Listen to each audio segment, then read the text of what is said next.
안녕하세요 여러분. 해커스학원 종로 캠퍼스 드림토익 RC 정수진입니다. 오늘 아침부터 엄청 더웠는데 더운 날씨에 시험 보시느라 정말 고생 많으셨고요. 또 이제 시험 끝나고 이렇게 총평 강의까지 확인해서 다음 시험을 준비하시려는 분들을 위해서 제가 오늘도 좋은 포인트 많이 넣어놨으니까 영상 끝까지 시청 부탁드리고요. 오늘 총평 영상뿐만 아니라 여러분들이 해커스 토익 웹사이트에 들어가시면 여러 선생님들이 준비해 놓은 토익 관련 꿀팁들, 자료들도 받으실 수 있어요. 그래서 공부하시다가 필요한 자료들이 있으면 이 웹사이트도 한번 참고해 보시는 것을 추천드릴게요. 자, 그러면 가장 궁금하실 난이도를 먼저 말씀을 드릴 건데요. 제가 오늘 맡은 파트는 5랑 6여서 이 두 파트에 대해서 말씀을 드릴게요. 먼저 파트 5는 중상 정도의 난이도로 잡아봤는데 이게 좀 애매한 게 사실은 좀 상에 가까운 중상 난이도라고 볼 수가 있어요. 여러분들이 어휘 문제가 굉장히 어렵게 느껴졌을 거거든요. 근데 제가 굳이 여기다가 중을 같이 넣어놓은 이유는 어휘 문제가 되게 까다롭고 어려웠던 건 맞는데 반면에 문법 문제가 굉장히 평이하게 나왔었거든요. 이따가 좀 더 자세히 말씀드리겠지만 문법 문제 같은 경우는 우리가 수업 시간에 매번 나온다고 했던 자리들 그리고 매번 나온다고 했던 유형들을 크게 벗어나지 않았기 때문에 만약에 평상시에 어휘를 조금 열심히 공부하셨으면 문법이 어렵지 않았기 때문에 어휘까지 같이 여러분들이 잘 푸실 수 있어서 조금 중에 가까운 난이도라고 느꼈을 수 있지만 그런 분들 많지 않을 것 같아요. 어휘가 굉장히 생소하고 낯선 어휘들이 많았어서 상에 가까운 난이도로 느끼셨으면 대부분의 학생분들이 느꼈을 만한 난이도고요. 그다음에 파트 6는 중으로 잡아봤어요. 우리가 보통 이제 파트 6를 풀 때는 접속부사 문제나 문장 삽입 문제에서 어려움을 느끼거든요. 해석이 많이 필요하니까요. 근데 오늘 파트 6는 접속부사 문제나 문장 삽입 문제나 크게 어렵지 않았거든요. 접속부사도 역시 수업 시간에 매번 나온다고 얘기하는 어휘들 안에서 되게 출제가 됐고 문장 삽입 문제도 우리가 수업하면서 매번 키워드 잡는 연습하잖아요. 그 키워드들이 들어가 있는 보기가 답인 경우가 많았어요. 그래서 물론 뭐 한두 개 정도 좀 헷갈렸을 수 있지만 뭐 원래 토익 실제 시험이 항상 되게 쉽진 않잖아요. 그래서 그 키워드를 잘 잡았으면 여러분들이 파트 6에서는 크게 어려움을 느끼지 않았을 것 같아요. 자, 그러면 파트 5 본격적으로 시작을 해볼게요. 제가 아까 전에 파트 5에서 나온 문법 문제가 오늘 좀 평이했다고 얘기를 했잖아요. 그래서 좀 여러분들이 쉽게 풀 수 있는 오늘 좀 맞췄어야 되는 문제들만 먼저 간단하게 보고 넘어갈 거예요. 첫 번째는 우리 문장의 맨 앞, 동사 앞이 빈칸이었거든요. 물론 이제 중간에 수식어가 있기는 했었죠. 실제 시험에서는. 근데 어쨌든 문장의 맨 앞이 빈칸이었기 때문에 주어 자리라는 거 쉽게 판단이 가능했겠고 그래서 명사 형태에 넣어주면 되는 문제가 있었고요. 그다음에 두 번째는 주어랑 동사 사이가 빈칸이었는데 우리 주어랑 동사 사이도 빈출 부사 자리로 많이 외우죠. 그쵸? 그래서 부사 단순하게 고르는 문제.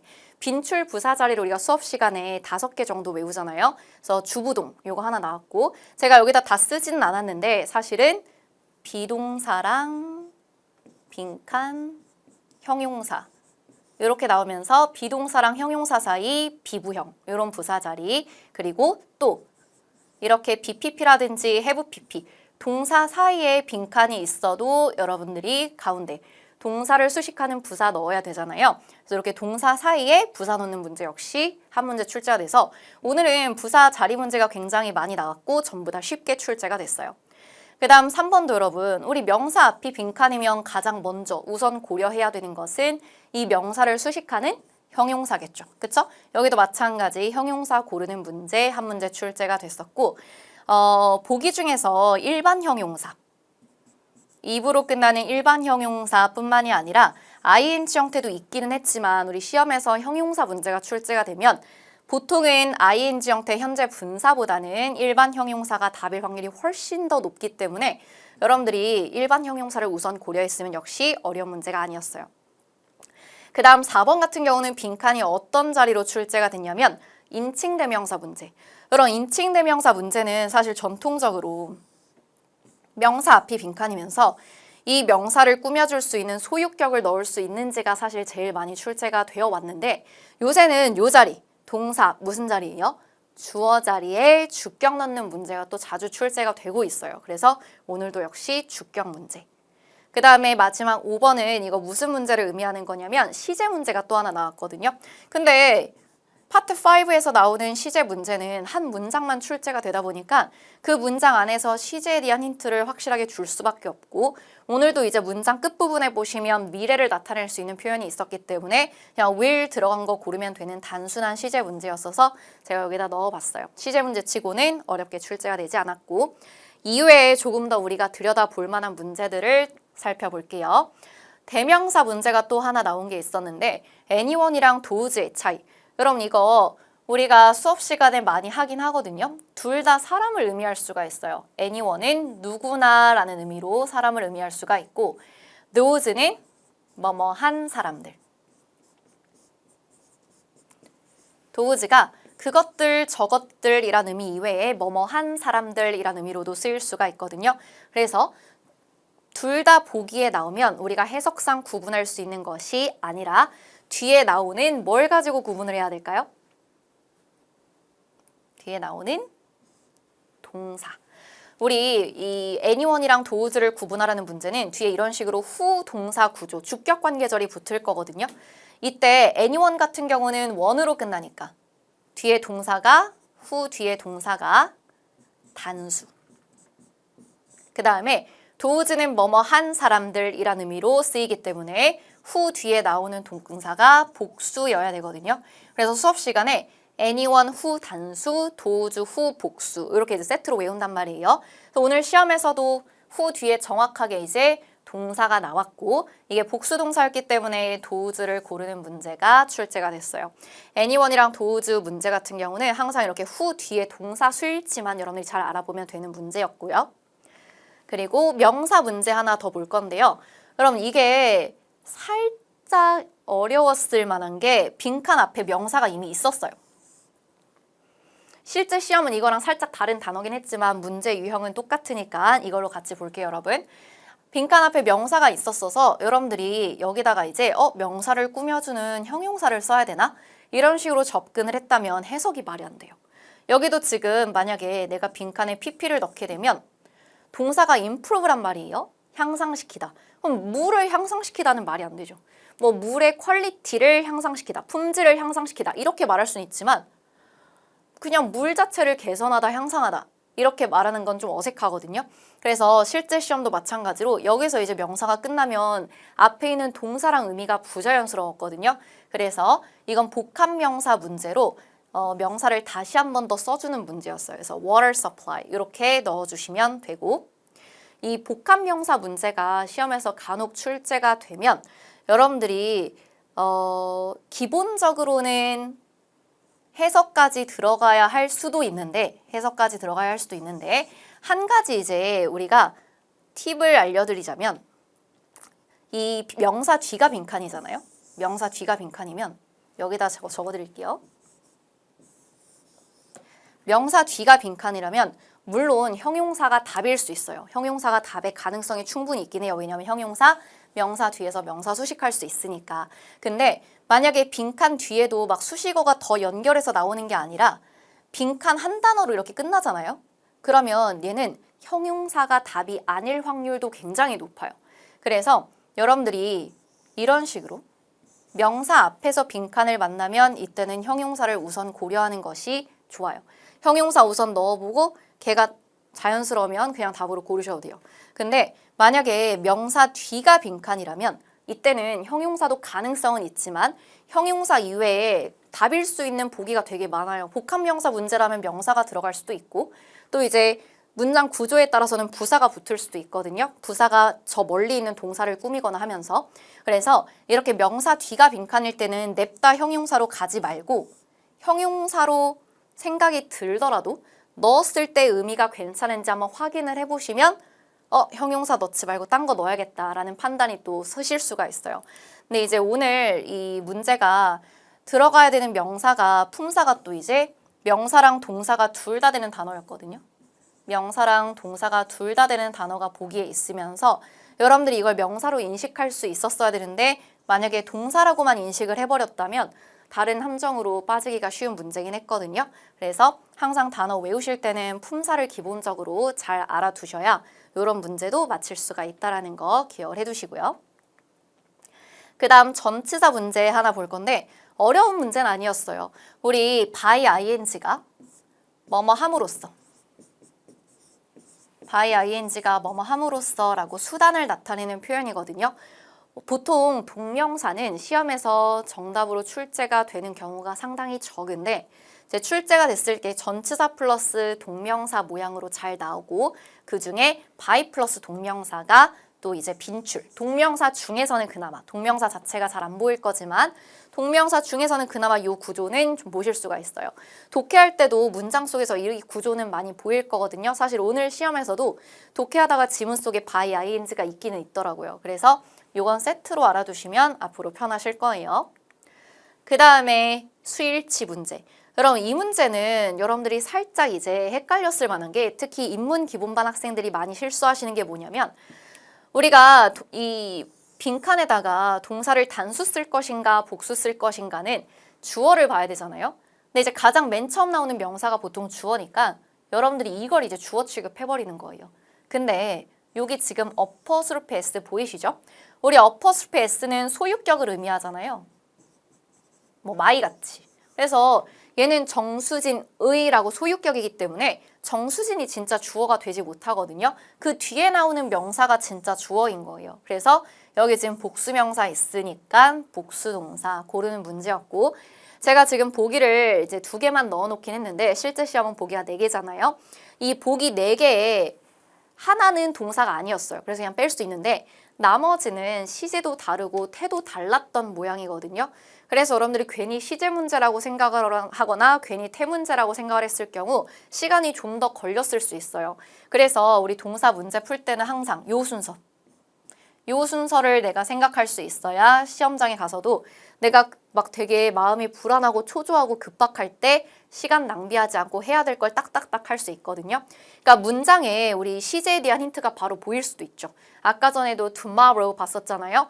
그런 시제에 대한 힌트가 대놓고 나와 있으면 당연히 그때는 시제부터 볼 수도 있지만 만약에 시제에 대한 힌트가 따로 티가 나는 게 아니면 일단은 수일치부터 동사 문제는 수일치부터 간다라고 생각을 해주시면 훨씬 시간을 낭비하지 않을 수 있어요. 그 다음은 최상급 문제 또 출제가 됐는데요. 우리 비동사 뒤에 이제 형용사 쓸 때 형용사 최상급 나올 수 있잖아요. 그래서 더 플러스 최상급 문제인데 이 더 뒤에 명사도 가능은 하죠. 그쵸? 관사 뒤에 명사가 붙을 수도 있다 보니까 여러분들이 최상급을 생각하지 못하고 얘를 골랐을 수 있는 말이 안 돼요, 여러분. 이게 있는 말도 아니에요. 굳이 여러분 사전 찾아보면 뭐 이렇게 나올 텐데 뭐 토익 시험에서 쓰는 말이 아니겠죠. 그렇죠? 그래서 이런 건 이제 볼 일이 없고 말이 안 돼요. 그래서 그냥 더 플러스 최상급 문제였어요. 생각보다 단순하게 접근할 수 있었던 문제인데 실수가 나오기 쉬운 문제긴 했으니까 같이 한번 얘기를 해봤고요. 접속사 문제가 또 이제 4문제 정도 출제가 됐거든요. 우리 항상 나올 거라는 걸 알지만 알면서도 대비가 안 되는 항상 어려운 접속사 전치사 문제 있죠? 그거 구분하라는 문제. 여러분 사실 보기는 보통 접속사랑 전치사랑 부사가 세트로 이제 들어가 있는 경우가 많은데 접속사, 전치사, 부사 구분 문제에서 부사는 보통 답이 아니에요. 가끔 정말 어려운 문제일 때 부사가 나올 수 있으나 보통은 얘 아니면 얘거든요. 그래서 접전부가 섞여 있다라는 판단을 일단 내가 할 수 있다면 그냥 빈칸 뒤를 먼저 보시는 게 좋고 이렇게 주어랑 동사가 들어가 있으니까 접속사가 필요하다는 얘기인데 보기에 접속사가 2개였거든요. 둘 다 앞에 주절이 끝나고 주절 다 끝나고 수식어 절을 이끌 수 있는 보기에 해당하지만 so that은 우리 무슨 절? so that은 우리 부사절 접속사. 그쵸? 그래서 뒤에 부사절이 연결이 돼야 되고 which는 관계절 접속사니까 뒤에 이제 관계절, 즉 형용사절이 나와야 되는데 이때 which는 뒤에 절이 불완전해야 되죠. 그쵸? 그래서 오늘 문장 같은 경우는 뒤에 절이 완전했어요. 여기 지금 동사도 BPP로 완전하죠? 그러니까 위치가 들어갈 수 있는 구조가 안 되고 부사절 접속사인 A를 답으로 골라주셨으면 돼요. 그래서 물론 해석했을 때도 여러분들이 so that 무슨 뜻이죠? 뭐뭐 하기 위해 라는 뜻으로 해석했을 때도 이게 자연스럽기 때문에 답을 고르실 수는 있었겠지만 뒤에 구조가 완전하니까 바로 A로 갈 수도 있었던 문제라는 얘기. 그리고 두 번째 접속사 문제. 역시 여러분 보기에 다른 형태들은 접속사가 아니었기 때문에 뒤에 주어랑 동사 있는 거 보고 지워버리셨으면 되고 그 A랑 B를 이제 나머지 부사절 접속사를 해석을 해봤어야 되는데 as 같은 경우는 가정을 얘기해요. 마치 뭐뭐인 것처럼.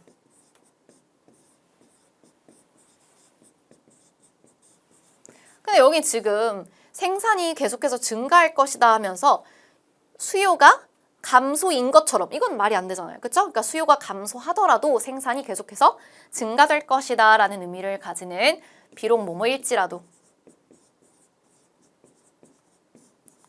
라는 의미를 가지는 A 골라주셨으면 되고요. 자, 그 다음 문제도 역시 접속사 문제였어요. 뒤에 주어 동사 절이 나왔기 때문에 접속사 역할 못하는 거 빼고 나머지 중에서는 해석이었거든요. 둘 다 부사절 접속사니까 이건 구조로 구분이 안 되고 바로 해석이 들어가야겠죠.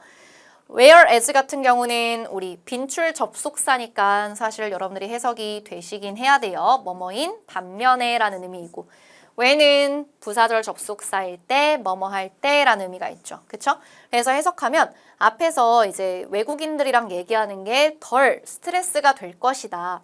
너가 영어를 공부하는 반면에 너가 영어를 공부할 때 당연히 B가 자연스럽죠. 그쵸? 그래서 해석상 B를 고를 수도 있고 이건 제가 수업 시간에도 이제 종종 언급을 하는 건데 여기서 물론 이제 우리가 결국에는 해석을 들어가 봐야겠지만 여러분들이 when이 답일 확률이 높다라고 미리 좀 내가 추측할 수 있는 이유는 when이 시간 부사절이잖아요. 이 시간을 의미하는 부사절에서는 내가 미래를 얘기하고 싶을 때 미래를 그대로 쓰지 않고 미래 대신에 현재 시제를 넣는단 말이에요. 미래를 얘기하고 싶을 때 will이 그대로 들어가지 않고 will 대신에 현재 시제를 쓰는 게 규칙이에요. 그래서 여기 지금 현재 있잖아요. 그쵸? 부사절의 현재 시제는 사실 진짜 현재를 의미하는 게 아니라 얘 미래 얘기하는 거거든요. 그리고 주절에는 will이 대놓고 나와 있죠. 그쵸? 그리고 너무 잘 어울리거든요. 시간 부사절에 미래 대신 현재 써야 되니까 현재 시제 들어가 있고 주절에는 will 대놓고 나와 있고 이거 너무 자연스러운 짝꿍이라서 여러분들이 여기 will 있고 여기 현재 있네 봤으면 시간 부사절을 우선적으로 생각하면 역시 시간을 조금 더 아낄 수가 있어요. 자, 그 다음에는 이제 우리 정말 우리를 힘들게 했던 어휘 문제에 본격적으로 들어갈 거거든요. 첫 번째부터 어렵다고 생각을 했어요, 제가. 왜냐면 지금 명사 앞에 형용사를 쓰는 문제인 건 맞아요. 근데 여러분들이 보통 ly가 붙으면 이거 자동적으로 뭐다? 부사다라고 생각을 하게 되잖아요. 그쵸? 근데 이게 원래 단어에 형용사였다가 ly를 붙이면 이게 부사가 되거든요. 뭐 wisely, quickly, beautifully 이런 게 죄다 형용사에다가 ly 붙은 부사인 거죠. 그쵸? 근데 원래 단어가 명사였을 때 ly가 붙으면 이건 형용사예요. 그래서 제가 입문반 때부터 ly가 붙지만 우리가 형용사로 생각을 해야 되는 애들을 정리를 한단 말이에요. 되게 많지는 않으니까 기억해 둬라 하면서 뭐 timely, friendly 이런 거 이제 전부 다 명사에다 ly 붙은 모양이죠. 형용사란 말이에요. 그래서 여기 A 같은 경우도 live 명사 되잖아요. 명사에다 ly 붙였기 때문에 부사가 아니라 형용사로 인식을 내가 했어야 되는데 이걸 그냥 부사라고 생각을 했으면 잘못 생각했으면 지워버리고 막 이상한 형용사에서 고민을 했을 거거든요. 그래서 이게 조금 어려운 포인트였어요. 근데 활발한이라는 의미를 가지는 형용사 A를 답으로 고르는 문제가 출제가 됐고요. 그 다음에는 이게 또 형용사 문제였는데 단어가 되게 낯설었어요. 여러분들이 indefinite 같은 경우는 뭐 분명하지 않은 불분명한 이렇게 이제 쓸 수가 있고 impartial 같은 경우는 공정한이라는 의미로 쓸 수가 있거든요. 그래서 여기 지금 문장 구조상 우리가 형용사를 넣었을 때 꾸며주는 건 뒤에 있는 advice가 되겠죠. 그쵸? 그러니까 advice를 꾸며줘야 되거든요. 어떤 조언을 주는지가 중요한 건데 분명하지 않은 조언 이거 좀 이상하죠. 불분명한 조언 이거 좀 이상하죠. 조언을 꾸며줘야 되니까 우리가 눈치상으로도 좀 긍정적인 어휘가 들어가는 게 맞다라고 판단이 되셨어야 된단 말이에요. 근데 이 impartial을 제외한 나머지 보기는 전부 다 부정적인 형용사였어요. 그래서 B를 답으로 고르는 문제였는데 이 단어가 매우 어려웠기 때문에 얘가 긍정적이다라고 판단이 잘 안 됐을 거예요. 그쵸? 여러분 안녕하세요. 7월 28일 토익 시험 총평을 담당하는 해커스 학원 이상길입니다. 오늘 더운 날씨 시험 보시느라 고생들 많으셨습니다. 굉장히 고온 다습해서 저 이제 시험장 들어갈 때 에어컨 꺼놓고 LC 보면 어떨까 걱정했는데 제가 본 고사장에서는 에어컨을 이렇게 좀 낮춰서 좀 시원하게 소리가 이렇게 크게 방해되지 않을 정도로 에어컨을 강도를 낮춰놔서 시험을 봐서 시험을 보는 데는 이렇게 더위 때문에 집중력이 흐트러지는 일은 없었던 것 같습니다. 그런데 문제는 시험 자체였어요. 시험 난이도가 조금 어려웠는데 어떤 부분이 어려웠는지 제가 잠시 후에 설명을 해드릴 텐데 우리 본격적으로 강의 듣기 전에 여러분들 아래 주소 나갈 겁니다. 여기에 들어가시면 이번 시험이 아니라 이제 다음 시험도 여러분들 준비를 하셔야 되잖아요.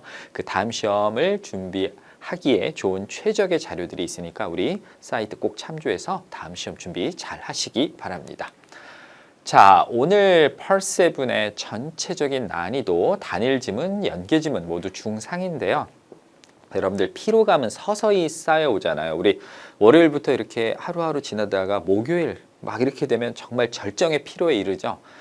마찬가지였어요. AC 끝나고 나서 이번에 Part 5가 어휘에 초점이 맞춰진 시험이었습니다. 그러니까 기존에 답이 안 됐던 어휘들 그리고 기존에 답이 되었었지만 좀 다른 색다른 단어 조합들이 Part 5의 어휘 문제가 많이 나왔었어요. 그래서 그 문제를 풀다가 되게 지치고 힘들어진 겁니다. 다행스럽게 Part 6는 좀 부드럽게 흘러갔는데 그 피로감이 독해 문제를 풀 때 굉장히 여러분들에게 영향을 미쳤을 겁니다.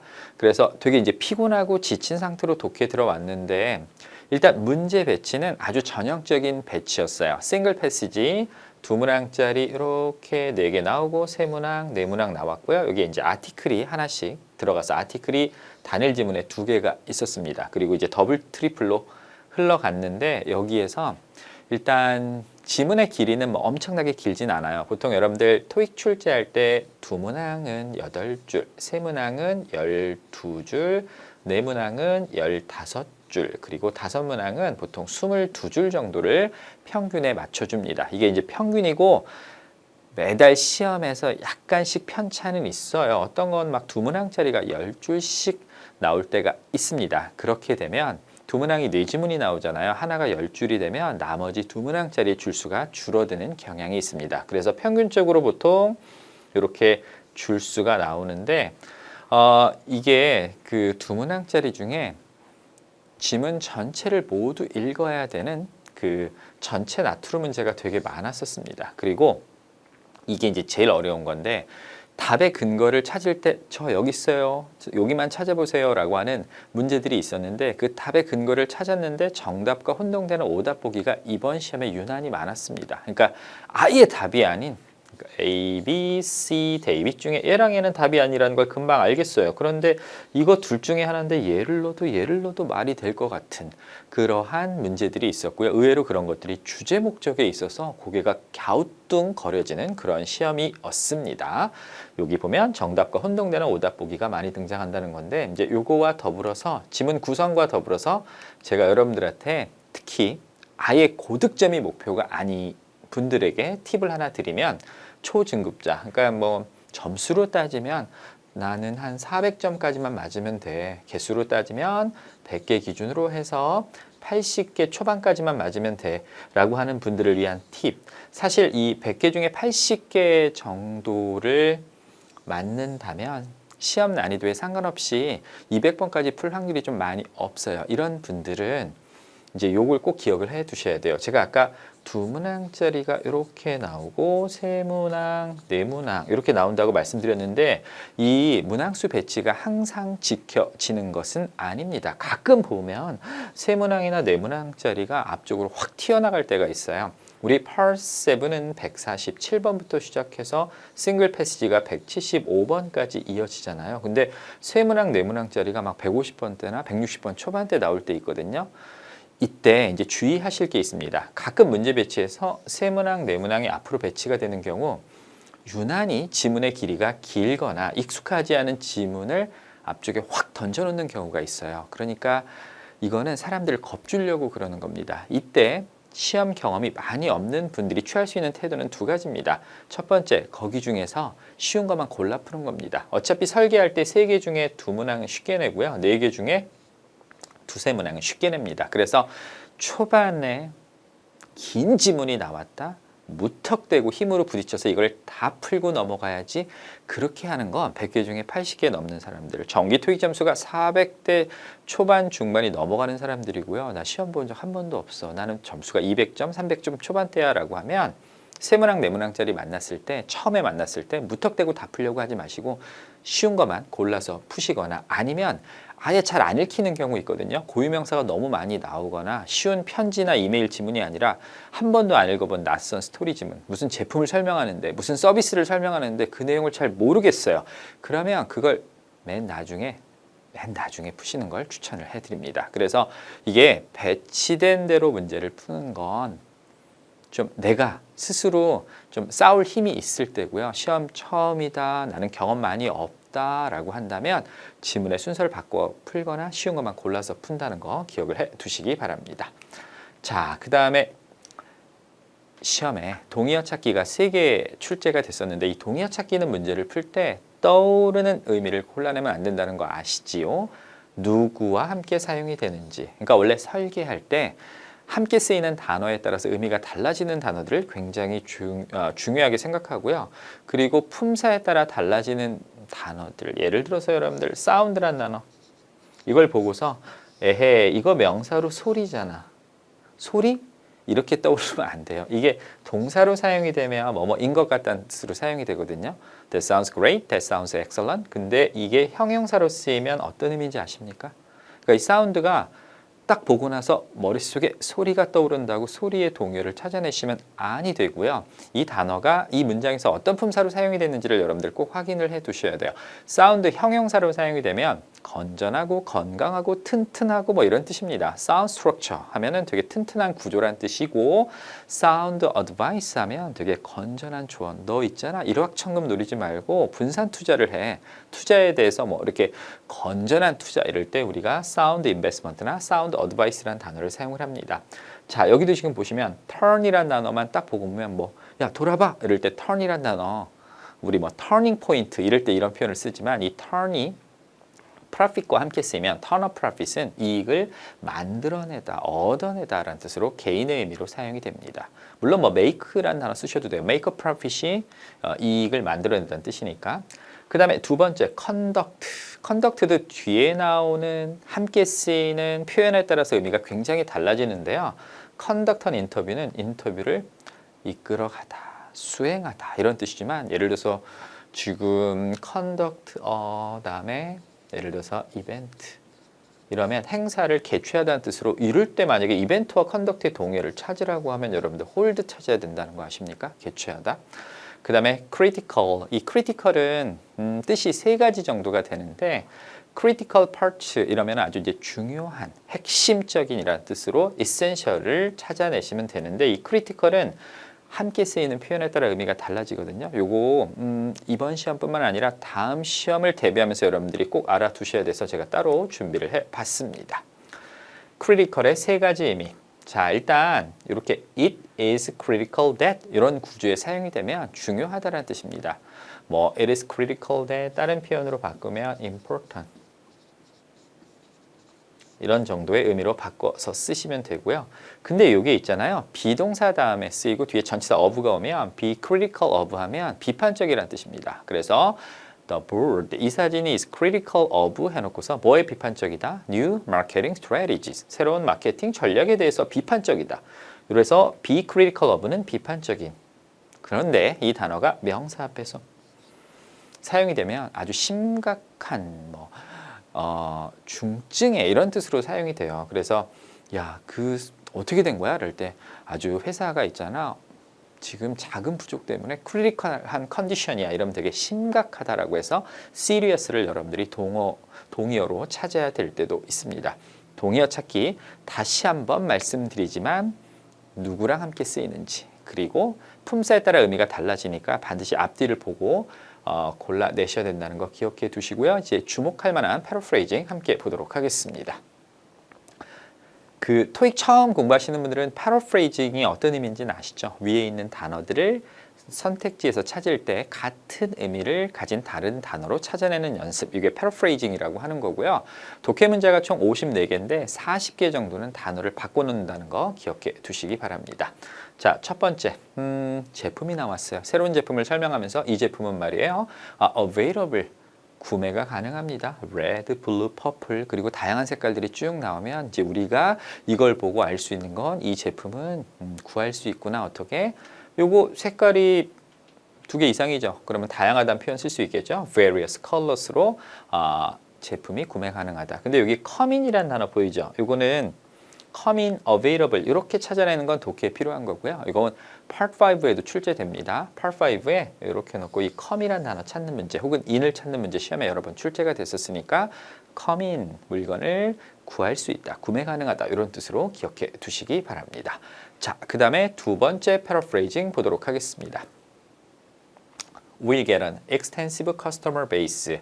이제 앞에 어떤 조치가 나와요. 이 예를 들어서 무슨 새로운 데이터 관리로 인해서 보다 많은 우리는 고객층을 얻게 될 것이다. extensive는 폭넓고 다양하다는 뜻이고 customer base가 고객층이라는 뜻입니다. 그럼 이걸 통해서 우리가 알 수 있는 건 우리는 더 많은 고객들을 얻게 될 것이다 정도로. 그래서 이 customer base 그냥 덩어리로 외우세요. 고객층이라는 뜻이라는 거.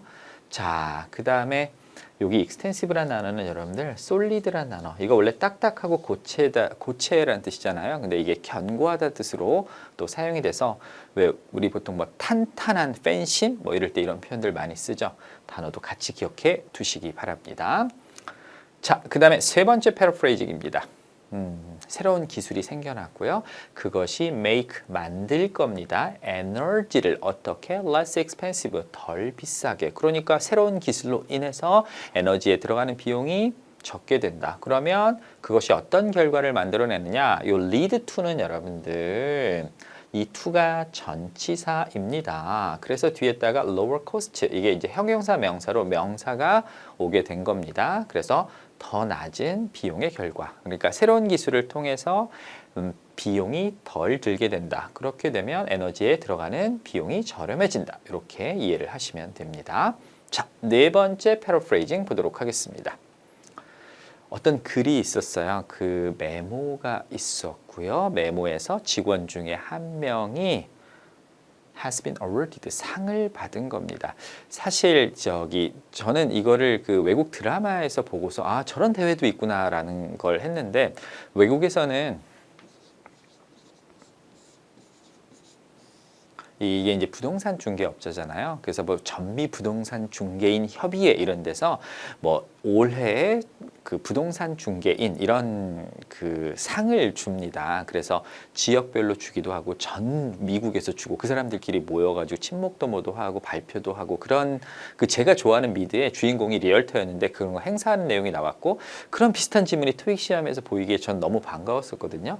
근데 그 부동산 중개인 이름을 길이라고 합시다. 근데 이 사람이 has been awarded, 상을 받았다는 거. 그래서 특정 지역에 다음 달에 가서 뭐 상도 받고 그다음에 상품도 받게 될 거라. 뭐 이런 얘기가 나왔었어요. 근데 이런 글을 쓰면 이런 메모를 직원들에게 쓰면 이 글을 쓰는 목적은 publicize, 알려주는 겁니다. 이 사람이 상 받은 건 뭐 하는 거예요? 성공했다는 얘기죠.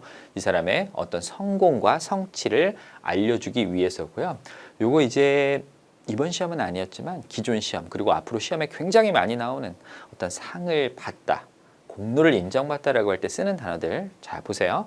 someone 이제 앞에 주어가 사람이 오겠죠. 누군가 awarded 되거나 recognized, 이건 이제 공로를 인정받는다.